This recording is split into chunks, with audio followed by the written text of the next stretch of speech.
Good afternoon, students. Welcome to online e-learning classes. Students, today we are going to read chapter 2, that is national income and related aggregates, from the book Introductory Macroeconomics. Today we are covering the following topics. Here are the topics: circular flow in two-sector economy,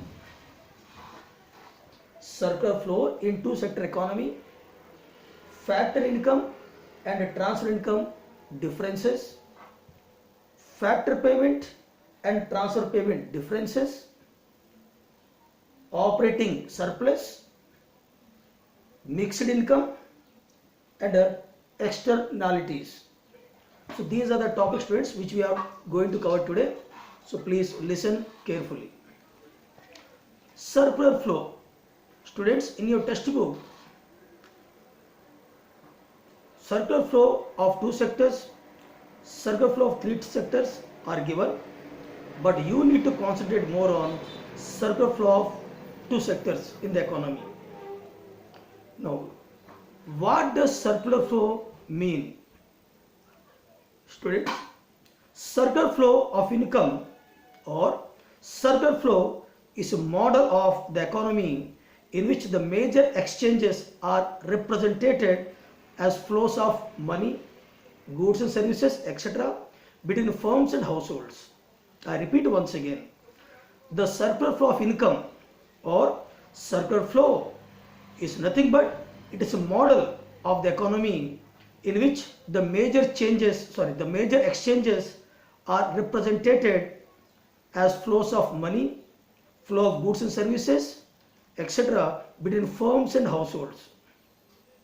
The flow of money and goods exchanged in a closed circuit correspond in value but run in the opposite direction. So here is the circle for students. Here inner circle, outer circle, both are given. So we have to study inner circle separately, what does it shows, and outer circle separately, what does it indicates. So students, listen to me carefully. The inner circle represents the real flow. The inner circle represents the real flow, whereas the outer circle represents the money or monetary flow. I repeat once again, the inner circle represents the real flow, whereas the outer circle represents or shows the money or the monetary flow. Now, what does that inner circle indicates, or what does it mean real flow? No, real flow indicates the factor services. Real flow indicates the factor services such as land, labor, capital and entrepreneurship, which flow from the household sector to the firms. I repeat, the real flow indicates the factor services such as land, labor, capital and entrepreneurship, which flows from the household sector to the firms, and goods and services flow from firms to the household sector. Goods and services flow from firms to the household sector. Clear? Now, what does that money or monetary flow tells us or illustrates? Money or monetary flow illustrates that in terms of money, factor payments or incomes such as wages, rent, interest, profit. I repeat, money or monetary flow illustrates that in terms of money, factor payments such as incomes, wages, rents, interest and profits flow from the firm to the household sector. Flow from firms to the household sectors. On the other hand, the consumption expenditure. Who will make consumption expenditure? Consumers, household people. So on the other hand, the consumption expenditure incurred, spent by the households flows to the firms in return for the goods and services supplied by the firms. In two model circle flow in the economy, there are only two things are there. One is household, one is firms. From household, we are giving services, factor services to the firms. In return, the firms are giving, factor payments like wages, interest, profits, etc. etc. Similarly, firms are selling goods and services and they are being purchased by household.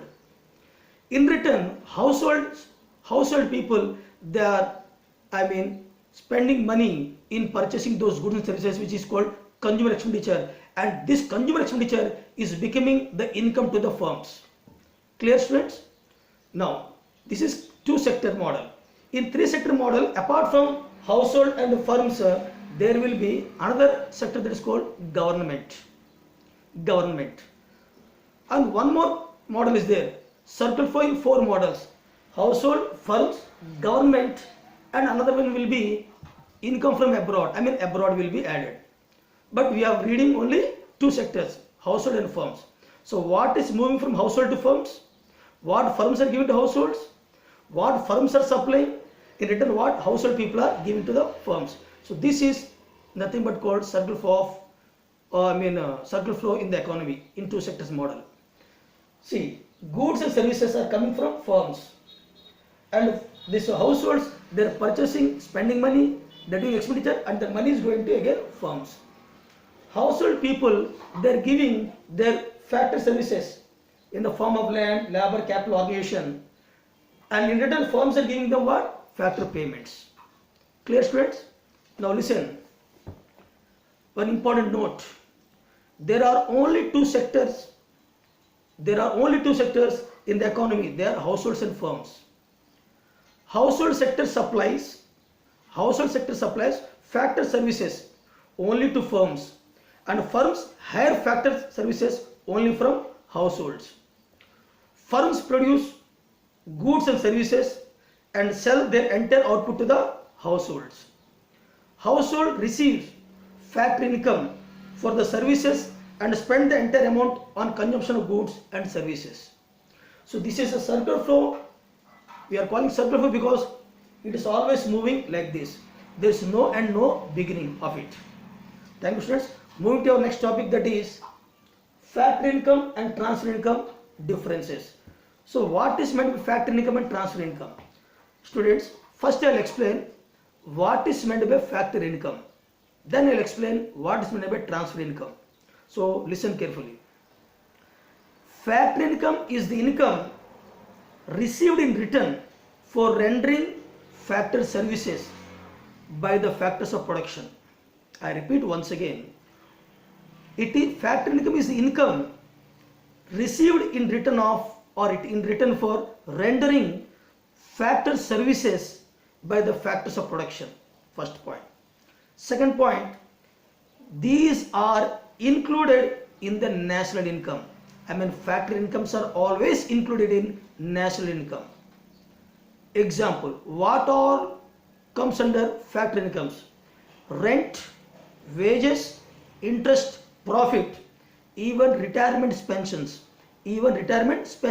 all will come under what? Factor incomes. Now comes to the next one, that is transfer income. What is meant by transfer income? So it is the income received without rendering any services. Transfer income is the income which is received without doing or without rendering any services or without rendering any corresponding services to anyone. And this factor income is not at all included in the national income. Now examples. What are the examples that comes under that factor payments? Factor income or transfer income. Transfer payments or transfer income. Example, age-old pensions, scholarships for students, unemployment allowances, scholarships, grants, gifts, I mean, whatever expenditure spent on marriage, even money spent on the earthquake victims, money given to the beggars, pocket money, remittances from abroad, all will come under the examples of what? Transfer income. So this is the difference between factor income and transfer income. The same time, students, what is the difference between what is the difference between here? Yes, factor payment and transfer payment. So what is the difference? Very simple difference between factor payment and transfer payment. They are similar to factor income and transfer income, but small difference is there. There we are receiving, here we are paying. Now what is meant by, or I can say, how can you distinguish between here factor payment and transfer payment? First, a factor payment is a payment. A factor payment is a payment made in return for productive services rendered by the factors of production. Factor payments are the payments which are paid for getting services from the factors of production. For example, what we are paying? Factor payment: rent we are paying, wage we are paying, interest we are paying, profits we are giving to the entrepreneurship. So these are factor payments which are paid for getting services from the factors of production. Similarly, here what is transfer payments? So transfer payment is a payment, or transfer payments are those payments received without rendering any productive service. We are receiving payments from others, but in return we are not given any service, or we have not given service but still they are giving some payments. We are not providing any service but still we are getting some payments. So transfer payments are those payments which are received without rendering any sort of services. Example: age-old pensions, donations and grants, and many more, etc. I told you. Now moving to next topic, that is, students, operating surplus. What is meant by operating surplus? This is very important topic. It may be asked for 1 mark in the board examination. Okay, question will be like this: define operating surplus, state its components. Define operating surplus and state its components. Your answer should be like this: it is the income from both property and entrepreneurship. I repeat, operating surplus is nothing but it is the income received from both property and entrepreneurship. Now, what are the components of this operating surplus? The following are the components of operating surplus. What are those components? Number 1, income from property such as rent, interest, royalty. Rent paid to land, interest paid to capital, and royalties paid to technology. The technology is also considered as one of the factor of production apart from the 4 factors of production. So income from property such as rent, interest and royalty, that is first component. Second one, here income from entrepreneurship, that is what? Profits. Okay, such as dividends, interest, undistributed profits, corporation tax, all will come under this one. So these two will come under what? The components of operating surplus. Now move to the next topic, that is mixed income. What is meant by mixed income? This will be asked. So question will be asked in this way: explain the concept of mixed income of self-employed. Explain the concept of mixed income, okay, of self-employed or self-employers. Listen, students. Income of self-employed people is known as mixed income of self-employed.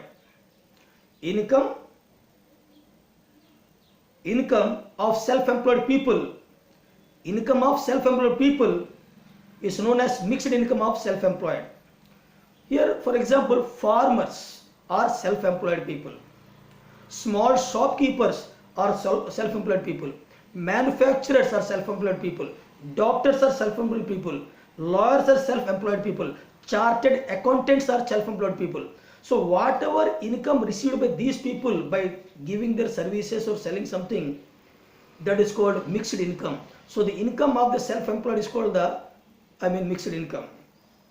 Income of such a self-employed persons cannot be distinguished. We cannot distinguish the income of self-employed between wage income and profit income. One cannot distinguish the self-employed people's mixed income into two parts, such as wage income and profit income. We can't distinguish. A part of their income is related to wage income. Whatever income a self-employed is getting, so some portion of the income, some part of the income comes under wage income, while other part to property income. Okay, now so we can call it as mixed income because both incomes are included, wage income and profit income. It is because of this problem. What problem? We cannot separate wage income and profit income of a self-employed person's income. So it is because of this problem, okay, the separate concept of mixed income has been coined in the national income accounting. Okay, so here mixed income also sometimes added in the national income calculation. In advanced countries, mixed income of self-employed people is not shown separately. In advanced countries, the mixed income of the self-employed people is not shown separately in their national income. But in India, CSO mentions it is a component, or it is a separate components of domestic factor income. It comes under domestic factor income in our country, India.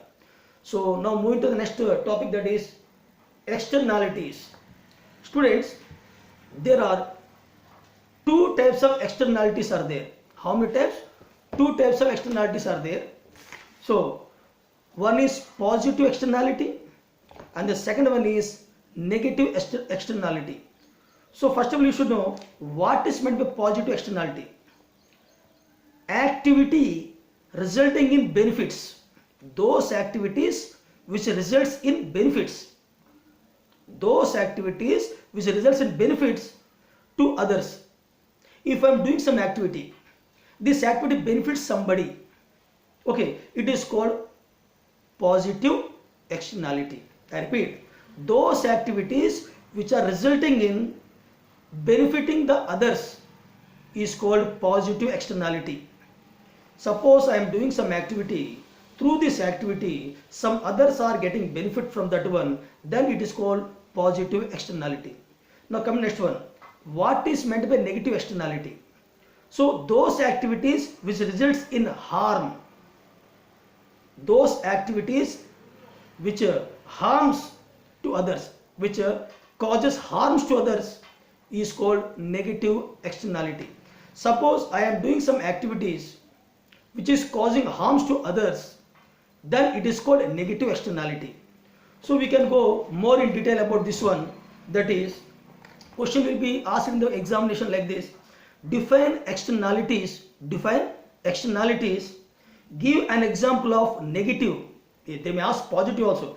Give an example of negative externality. Full stop. What is its impact on welfare? What is its impact on welfare? So three questions are there. Define externalities. Give an example of negative externality. What is its impact